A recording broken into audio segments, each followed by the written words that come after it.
Hành.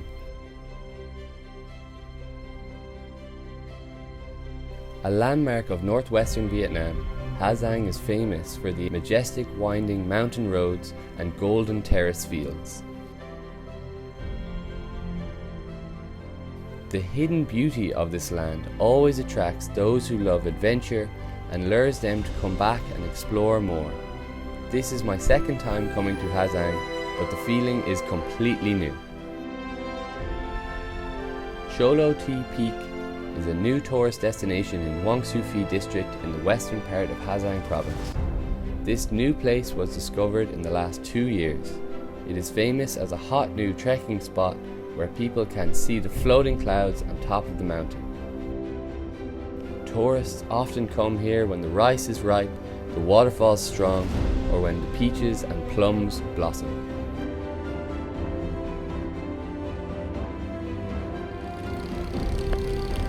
As for me, I choose a normal time to visit Hoang Su Phi and Cho Lo Thi to see the beauty of the land itself without any embellishments. What a beautiful place. Absolutely exhausted. Yes. Having a good time.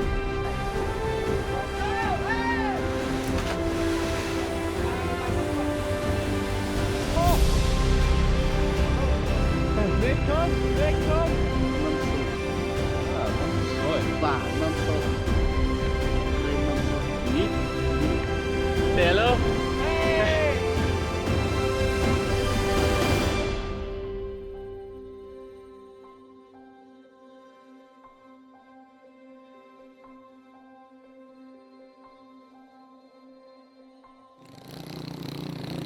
Rocks. Big rocks. You can see the rocks are everywhere. The road to Cho Lo Thi is only accessible on foot or by motorbike. Well, why walk on foot when you have such a nice ride like this? Our bikes bumped up and down over the rocks like crazy, and in some places the bikes did not seem to touch the ground but flied over the rocks entirely. I did not expect that climbing a mountain would be as dangerous as it was thrilling. Oh no! Up ahead is not looking so good.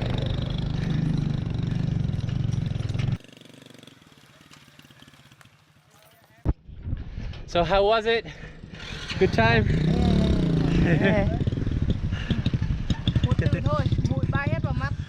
Oh, the dust everywhere in the eyes.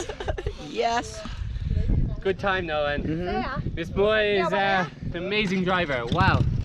Couldn't have made it here without her. So I'm ready for an exciting trek. We're gonna have a great time. Let's go.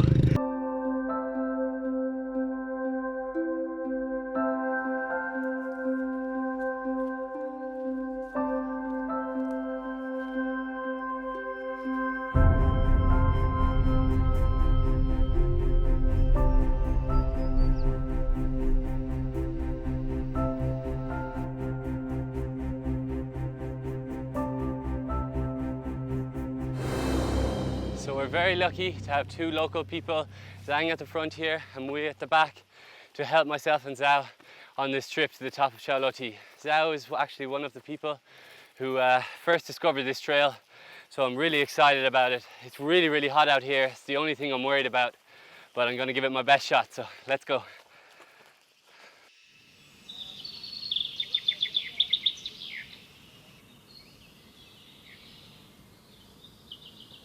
Đây là vườn rừng thảo quả của người dân địa phương ở trên này, và thảo quả có một cái nền kinh tế rất là cao cho người dân, nên là người dân đã nhân giống và trồng ở đây.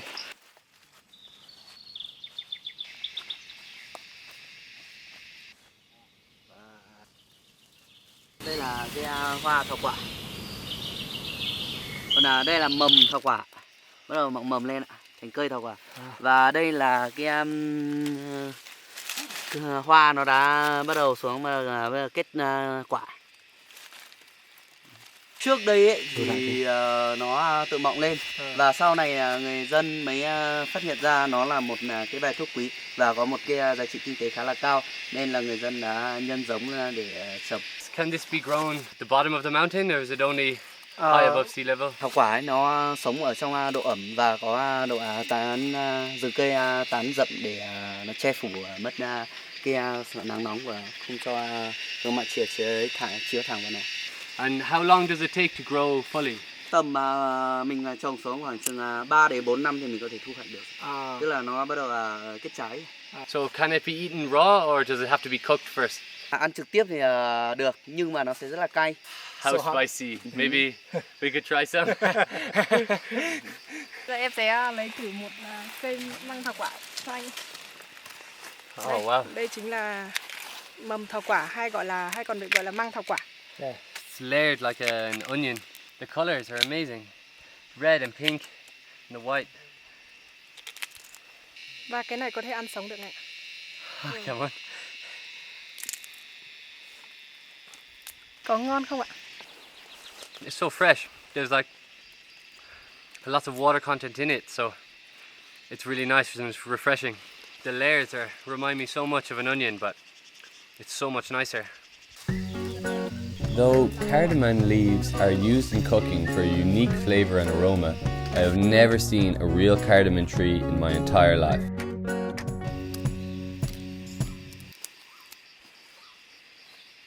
Nhai lâu một chút sẽ cảm giác được cái vị thơm của măng thảo quả. Tastes good. I've definitely tasted this in pho before.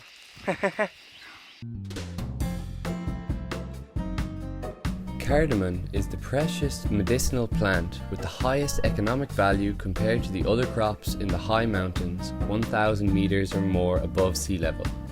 In addition, the plant is also used as a spice. Cardamom has a wonderful aroma and enticing warmth, which is why even pho recipes differ from one another.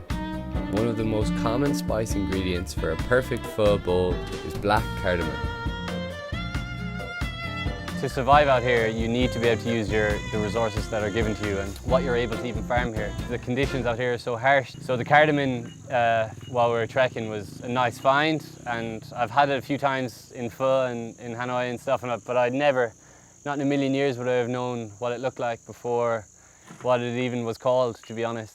But yeah, I learned a lot from that.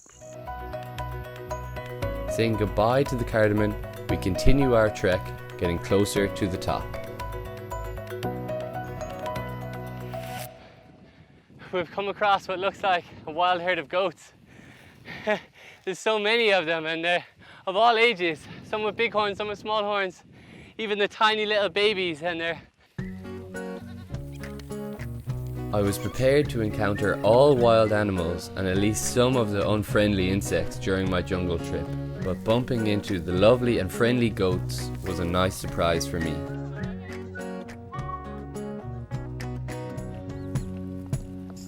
Do you want to try? Yeah. Try the feeding? Yeah. Okay. Taste. Oh, they're so thirsty. And they're quite strong. Some of them can be too friendly, but it's a nice break from the hot weather and the trekking. It's a nice break and a nice surprise.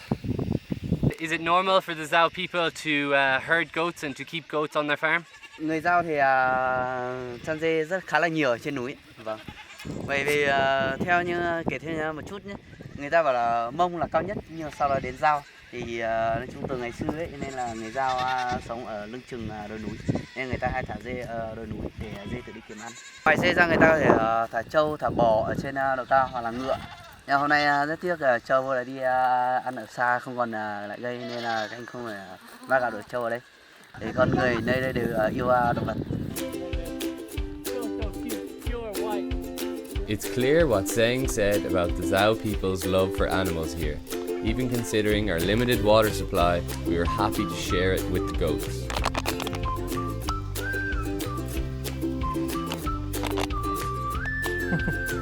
Cứ có cái tiếng nó nghe thì nó biết. Mẹ. Mẹ. Oh.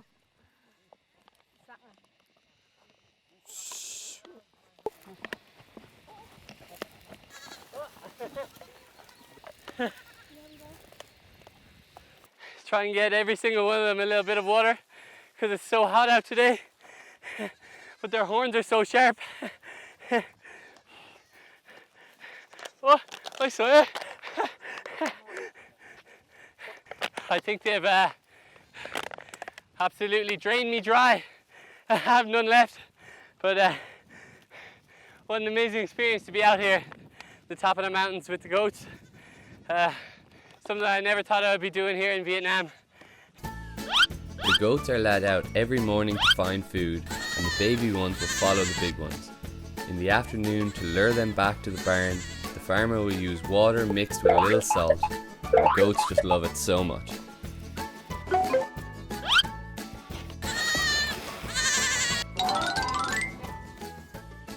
Yeah, the goats was crazy. I had no idea that they were gonna just appear. Never came across wild goats like that. To even hold and play with and stuff, it was pretty surreal. So cute.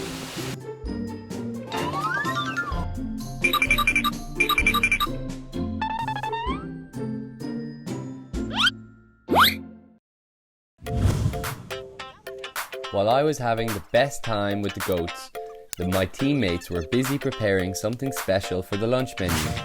In the middle of the forest, there's no chance that you will have access to gas or electricity. So luckily, Zeng and Mui, the two local Zhao people, were skillful enough to survive out there.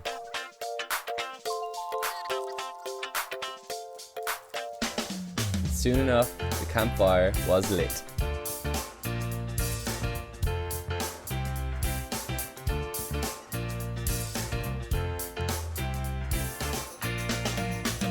So I'm just back from a little rest with the goats, and the guys moved on well ahead of me, and they said they were going to prepare some lunch, so I'm really excited to see what they've got ready for us. Hi. What's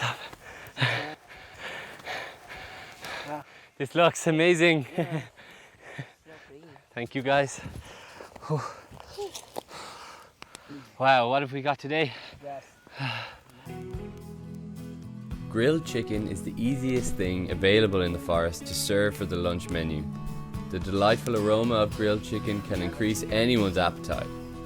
In an open space with fresh air, good friends and good food, I feel like all the hardship in the morning was worthwhile.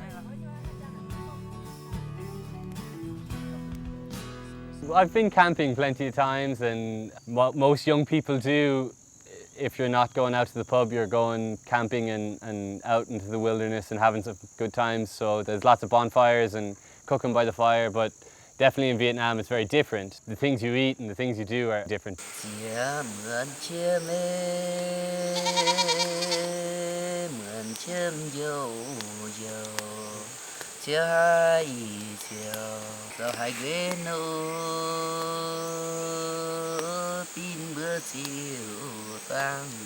Tùn bữa chia mẹ tin bữa kìm sâu tu hiu bơi.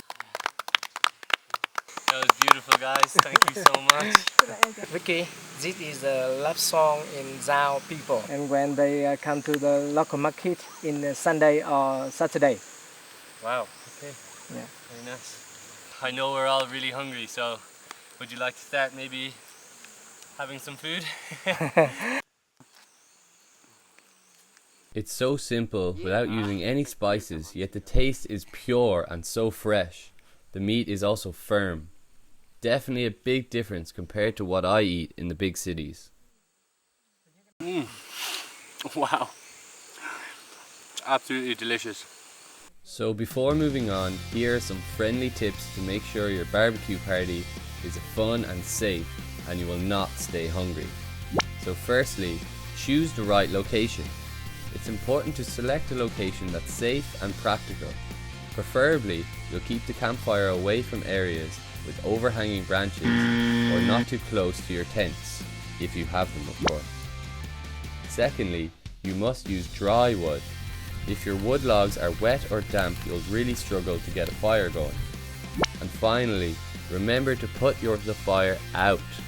Never leave the camping site believing a smouldering fire is safe. Instead, let the fire die down and pour water to put it out.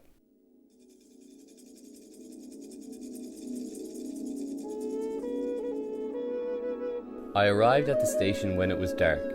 My local friend suggested that I join in the traditional cultural activities of the Zhao people in the evening, especially the fire dancing. This is one of the most indispensable experiences while trekking in Cho Lo Ti. Okay. Well, the Zhao people have very kindly given me this traditional outfit to wear. I feel very, very lucky because without it, I wouldn't get to take part in this amazing tradition. And I've also been told do not stand directly in front of Mr. Zhao, so I'm going to try my best to respect their wishes, and I feel very honored to get a chance to take part in this very special tradition. The offering ceremony begins with the sounds of bamboo and bronze instruments, and also the voice of the shaman.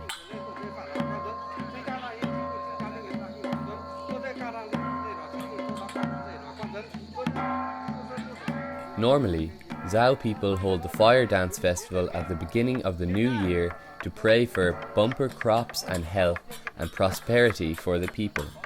As tourism develops in the region, the Zhao people often recreate this festival on normal days to introduce visitors to the identity of the Zhao people. Khách du lịch đi lại thì muốn tìm tòi các bản sắc dân tộc mình thì mình cũng gọi là cải tiến dần. Khi nào mình cúng đấy, lúc đó thì cái nội dung bài cúng mình cũng phải nói rõ. Thì mình gọi là diễn giải cho khách xem, đến lúc đó cái nội dung đó mình cũng phải nói rõ cho cái thần linh biết rồi.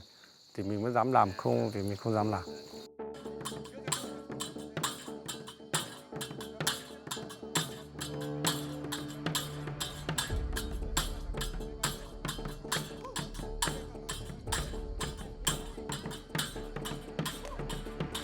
According to the Zhao's tradition, jumping into the fire dispels fears, and only powerful people can jump into the sacred fire.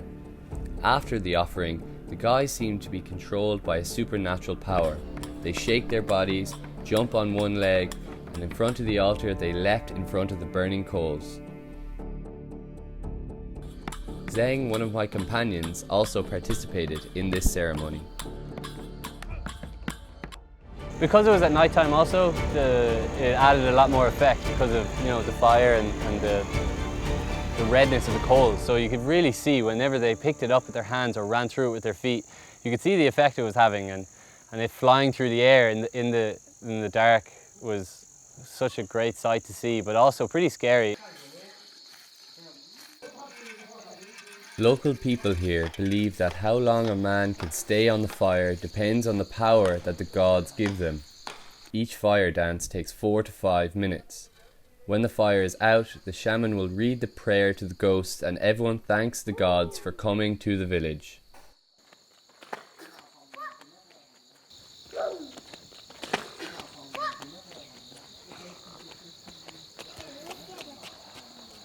Xin chào anh. Hello. Hello. How are you? Xin chào. I'm good. Very good. So please tell me, I just want to say first before anything that took an incredible amount of courage, and I'm in awe of what you did. Congratulations on finishing the ceremony. And you tell me, what were you feeling just before you started the fire dance? Trong quá trình chuẩn bị nhảy thì lúc đấy thần linh nhập vào bản thân em. Thì em cảm thấy là con người rất là nhẹ nhõm. Và nhìn thấy đống lửa là em muốn vào để nhảy, để tung bấy những cái hòn than ở trong đống lửa lên. And did you have any fear at all? Nói chung là lúc đấy thần linh đã nhập vào mình rồi nên là không có gì phải sợ hãi cả. And what age were you when you first did your first fire dance? Từ hồi nhỏ em nhìn thấy các bác bắt đầu vào nhảy lửa, em cảm thấy rất là thích, bởi vì đấy là cái phong tục tập quán của mình. Nên là từ năm 13 tuổi em đã bắt đầu nhảy lửa. Vào năm nay em đã 27 tuổi. Đã hơn chục năm nay em mỗi năm em nhảy một lần. Can I see your hands? Okay. Oh.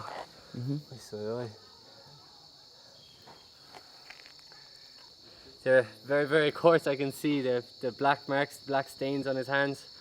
That is took an amazing amount of courage, and he's a fearless man to go through with it. And he is very, very strong. He's very, very strong. I don't think I'd ever try something like that, but I know that they do it to really like replenish their body and give them a lot of power and clean their body from all the badness and stuff, and I can understand like how doing something so extreme would be able to do that. In Ireland, it's a very religious place. It's not really into your spiritual and elements, and they're more into religion there. People go to church a lot. There's not as much honouring elements or things like that, or traditions like that. No, very, very different. Very, very different. Sunset is a magnificent time of day. Psychologists say that it can boost well-being, increase generosity, and even enhance your life satisfaction. I have read in travel magazines that Vietnam is one of the best places in the world to enjoy sunrises and sunsets. And now I'm going to make my travel experience complete by watching the beautiful sunset from the top of Hazang.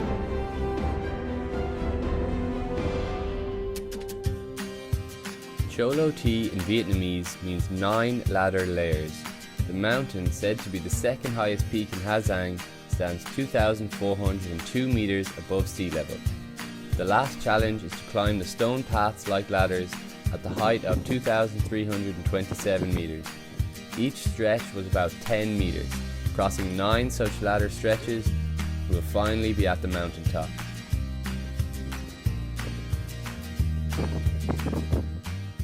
That was my feeling. My feeling was I was pretty tired.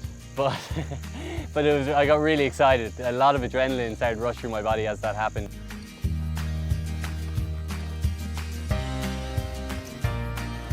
Ricky, bây giờ chúng ta đang đến đỉnh 1. Bên kia mới là đỉnh Chiêu Lầu Thi. Và vì sao có cái tên gọi Chiêu Lầu Thi ấy? Từ những năm cuộc kháng chiến chống Pháp thì Pháp tìm cái núi cao nhất để người ta ngắm nhìn cái hành động của viện Minh mình. Nên là Pháp mới đào đường lên con núi Chiêu Lầu Thi này. Nên là có 9 cái khúc cua. Về sau ấy mình mới dịch theo từ đấy mới có cái tên gọi là Chiêu Lầu Thi. So how much higher from here is the top of Cho Lo Thi? Từ đây đi lên núi Chiêu Lầu Thi nó rơi tầm khoảng 400 mét nữa. With that excitement, we keep going forward. Knowing that we only have 400 meters to go, our footsteps became less heavy. Here with the guys halfway up Cho Lo Thi. Say hello. Hey! Nearly at Cho Lo Thi. Almost there. A few more steps. But the view is already looking pretty spectacular. Let's go! We made it! Go team! Yes. We finally did it! We made it to the top of Cho Lo Thi. The view is absolutely spectacular from up here, and it took a lot of hard work, so it's well deserved. So go team! Let's go! High fives! Yeah. Yes! Yes! Moot! Hi! Ba! Yeah! It was being eye level with the clouds, I would say, which was pretty spectacular. You could just all across my eye line, and then obviously the center point, the pyramid that's built there, saying Cho Lo Thi, and you're 2,402 meters up, and yeah, it gives you a sense of achievement at the very end. The scenery is truly breathtaking. The sea of clouds is just in front of my eyes, and it's one of the best sunsets I've ever seen in my life. We would have looked over the whole district of Hoang Su Phi and its neighbour Xingman and the large mountainous areas to the northwest of Hazang. And you know what makes the reward even better? I got the chance to share all these beautiful moments with some of the best people that I've ever met.